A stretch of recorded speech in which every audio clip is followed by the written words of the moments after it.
If you have been watching NASCAR every single weekend lately, you have probably felt it too. There is a tension building in this sport right now that is hard to put into words, but impossible to ignore. Something behind the scenes is not clicking, and it is starting to show up on the track in ways that are affecting results, momentum, and the overall direction of some very important teams. And the wildest part of all of it is that things keep changing, sometimes within just a few hours of each other. On top of that, there is a completely separate story unfolding at the same time. One that has nothing to do with pit road struggles or championship pressure, but everything to do with where NASCAR is headed as a sport and how it is pulling in a whole new generation of fans. We have got drama, last-minute decisions, unexpected moves, and a cultural shift all happening at once. And by the end of this, you will see exactly how all of it connects. If you are the kind of NASCAR fan who loves digging into the stories behind the results, not just the highlights, but the real stuff happening inside teams and across the sport, then you are in the right place. We are NASCAR Nation Report, a brand new channel working hard to reach 15,000 subscribers who are just as passionate about this sport as we are. If that sounds like you, hit the like button right now and subscribe before we go any further. We do not want you to miss a single video. Now let us get into what is really going on. The first story centers on Ryan Blaney and what has become one of the most quietly damaging problems any Cup Series team has faced so far in 2025. After Bristol Motor Speedway, where Blaney was beaten by Ty Gibbs, the conversation quickly shifted away from the race result itself and towards something that had been building all season long. Through the first 8 races of 2025, the number 12 Team Penske crew has lost a total of 86 positions on pit road. That number is not a typo, and it is not just a rough stretch.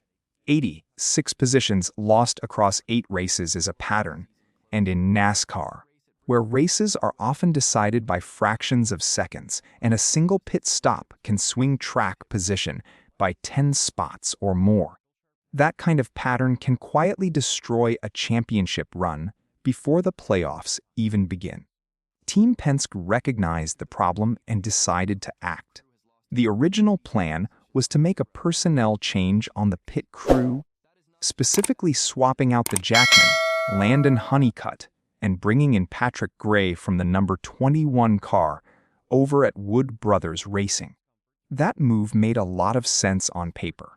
Team Penske and Wood Brothers Racing have a close technical alliance, so personnel moves between those two teams tend to go smoothly.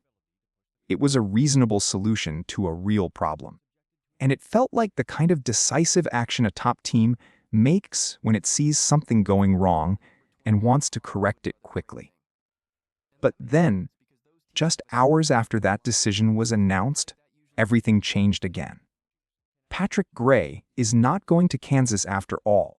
The reason given was personal, confirmed by Team Penske directly. So now, heading into Kansas Speedway, the team that was already dealing with pit road struggles is dealing with yet another last-minute adjustment on top of the changes they just made. Instead of Gray, they are bringing in Graham Stoddard, who has been working as the Jackman on the number 4 car at Front Row Motorsports with Noah Gragson.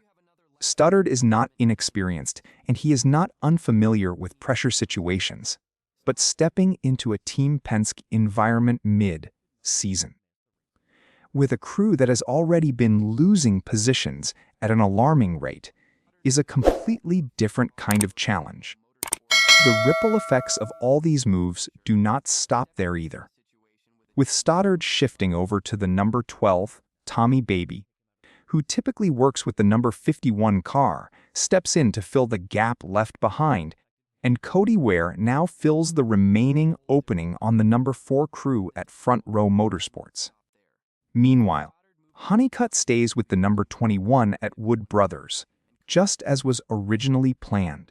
So what started as one targeted personnel change has turned into a full shuffle across multiple teams, and at the center of it all is Ryan Blaney's number 12 car heading into a race weekend where results really matter. The problem with all of this instability, even when the intentions behind the changes are good, is that pit crews are not just about individual talent. They are about chemistry, rhythm, and trust.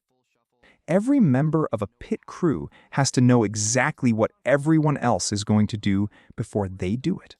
They have to be in sync in a way that only comes from working together repeatedly under real race conditions. When you keep rotating pieces, especially under the pressure of a season that is already not going the way you hoped, it becomes very hard to build that kind of consistency. The risk is real.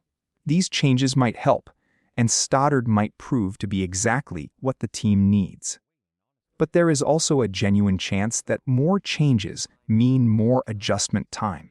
And more adjustment time means more races lost on pit road before things actually improve. As of right now, there is no confirmation whether Gray comes back after Kansas, or whether Stoddard holds the role going forward. That decision is being pushed until after the race, which means the uncertainty is not going away anytime soon.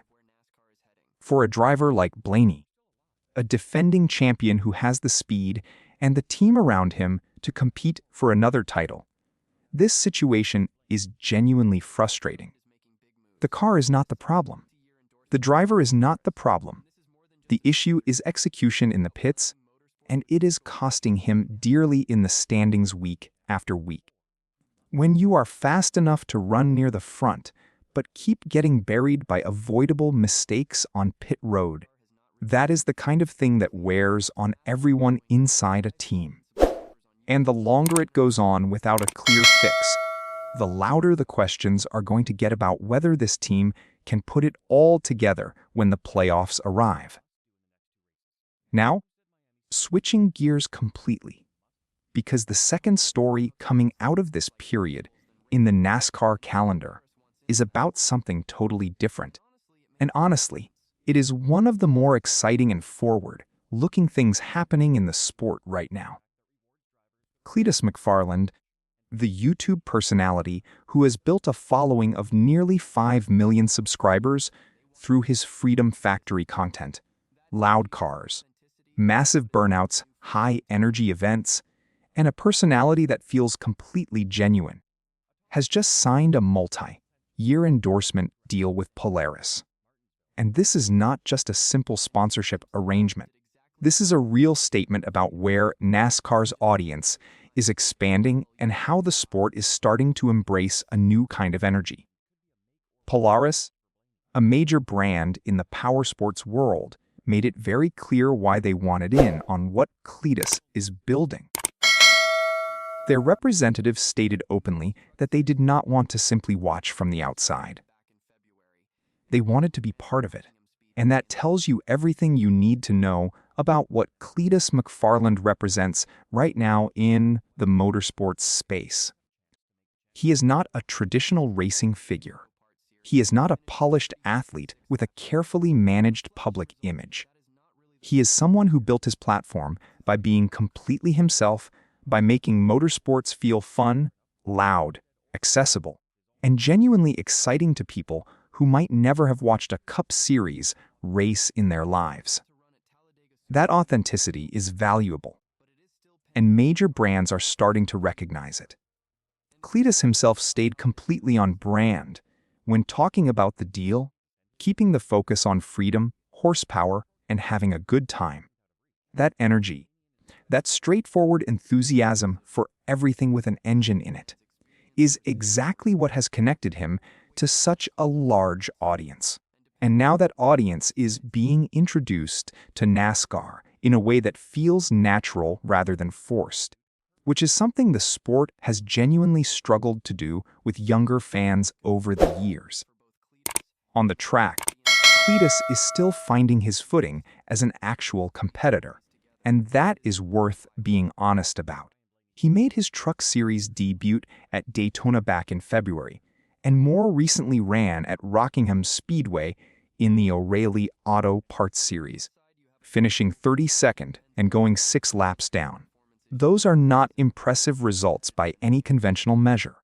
But judging Cletus McFarland purely by finishing positions misses the bigger picture of what his presence in NASCAR actually means. He is not out there competing for a championship. He is out there expanding the tent of who watches and cares about this sport, and that has real long-term value. The next step in his racing journey could be the biggest one yet. He is scheduled to attempt a start at Talladega Superspeedway on April 25th, though that start is still pending approval from NASCAR. And if you know anything about Talladega, you understand why that approval is not automatic. Talladega is unlike any other track in the country.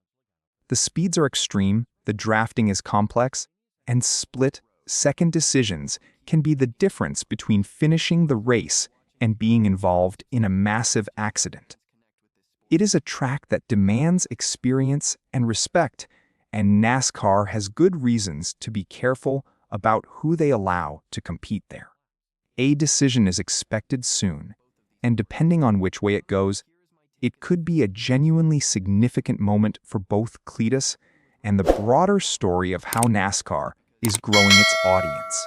When you look at both of these stories side by side, they paint a really interesting picture of where NASCAR is right now as a sport.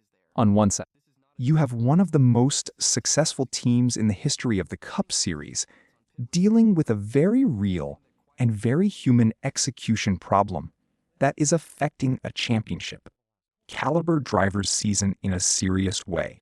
On the other side, you have a content creator with no traditional racing background signing major brand deals and potentially lining up starts at one of the most famous tracks in American motorsports.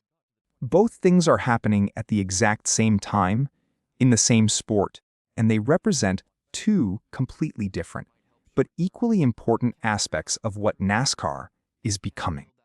The pressure and the performance side of NASCAR has always been there. That will never change. But the personality and culture side of the sport, the part that brings in new fans and makes the whole thing feel bigger than just racing, that is evolving faster than it ever has before. And if NASCAR can find a way to have both of those things working well at the same time, elite competition at the top level and fresh, exciting energy bringing in new audiences, then the sport is in a genuinely great position going forward. Kansas this weekend feels like it matters more than a typical race for both of these storylines. For Ryan Blaney and Team Penske, this is an opportunity to show that the changes they have made can actually work, that the pit road problems that have been haunting them all season can be addressed, and that they still have what it takes to compete for a championship. For Cletus McFarland, the spotlight is only going to get bigger, especially if the Talladega decision comes through before race day. Drop your thoughts in the comments. We want to know what you think about both of these stories. Hit the like button if you are locked into this season, and subscribe to NASCAR Nation Report. We are pushing toward 15,000 real NASCAR fans, and if you made it this far, you are exactly who this channel is built for. We will see you at Kansas.